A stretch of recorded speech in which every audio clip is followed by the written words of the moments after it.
I've never been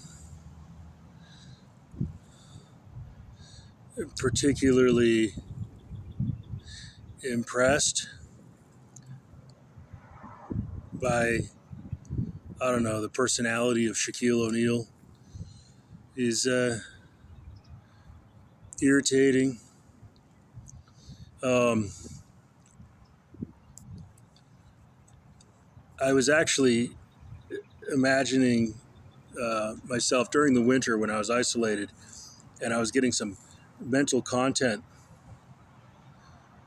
uh, loaded in my mind to think about myself very young with Chinese society and with hypothetically with an African from Africa who was young and also was not an African American.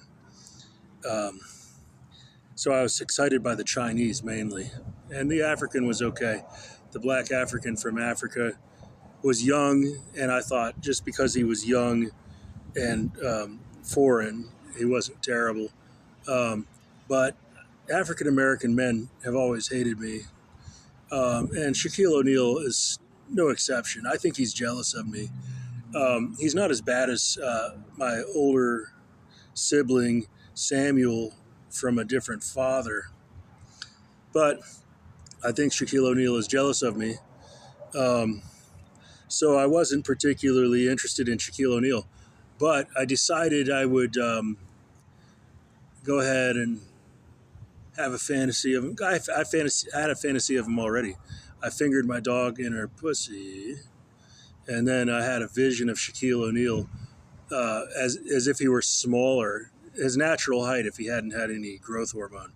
Like he would have been 6'4" or something, maybe 6'5". Um, but I had a vision of him even smaller. Like I'm the size of 7'6" or something like that, like towering over him. And Shaquille O'Neal, he's as small as Robin Rihanna. Uh, and so then I had to go with my jerk off hand, thinking of jabbing Shaquille O'Neal from behind. That was several years ago.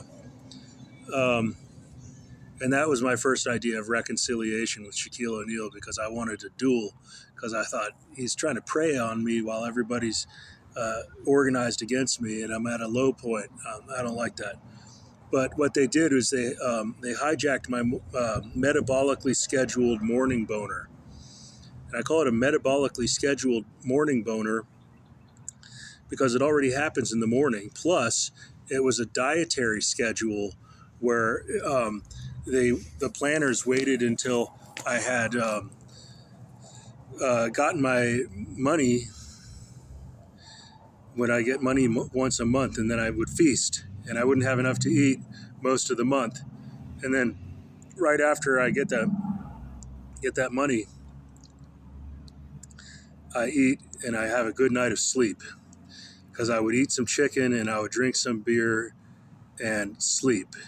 And the next day, I would be well rested. And that was after caffeine binges and hunger. So, caffeine binges and hunger for many days, depleting my neurotransmitters. And then finally, I would get my money. I would go to town, buy some chicken, and drink a beer, and drink some beer, eat the chicken and drink some beer, and go home and have a good night of sleep finally.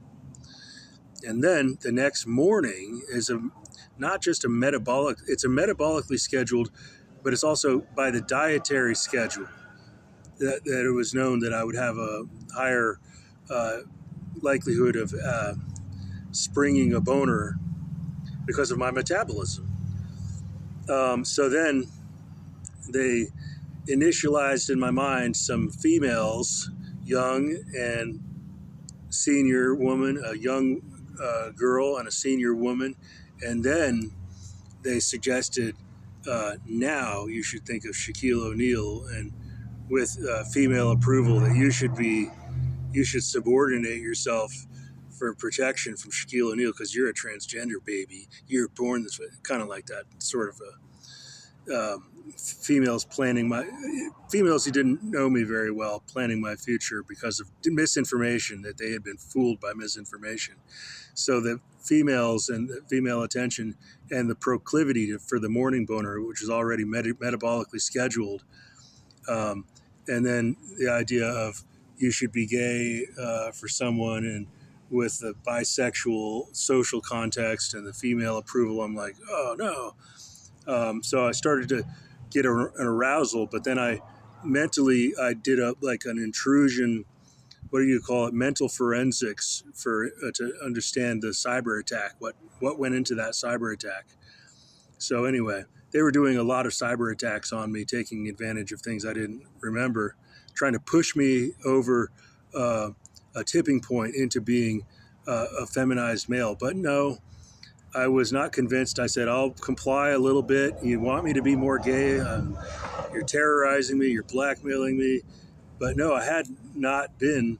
They had misinformation. So there was a coalition of concerned women who care about me, plus a bunch of deceptive men who are part of the coalition of jealous men who hate me. They're jealous of me. And so anyway, I didn't like that. But that wasn't the worst thing they were doing. That was very insidious. I didn't like the timing of it, but it wasn't the worst thing they were pressuring me with. They were also pressuring me with a whole lot of different cyber terrorists with different agendas. Were in blackmail, extortionists, cyber sex extortionists, whatever you want to call them. Were after me all at once, and then there were vigilantes on the ground chasing me around in their trucks all over the place, like lots of vigilantes in their trucks, and it wouldn't matter where I go, they would be there. If I was out as far into another town, they would be on the highway with me, lots of them. So anyway, that's what created my hostility, was a huge campaign of cyber terrorists all at once attacking me. And so I was very hostile at that point because they were killing me, literally, with deprival of necessities and having to walk everywhere. You know, everybody was pissed off at me. And I traced it all back to some misinformation from one of the leaders of the coalition of jealous men. So that's all for this video.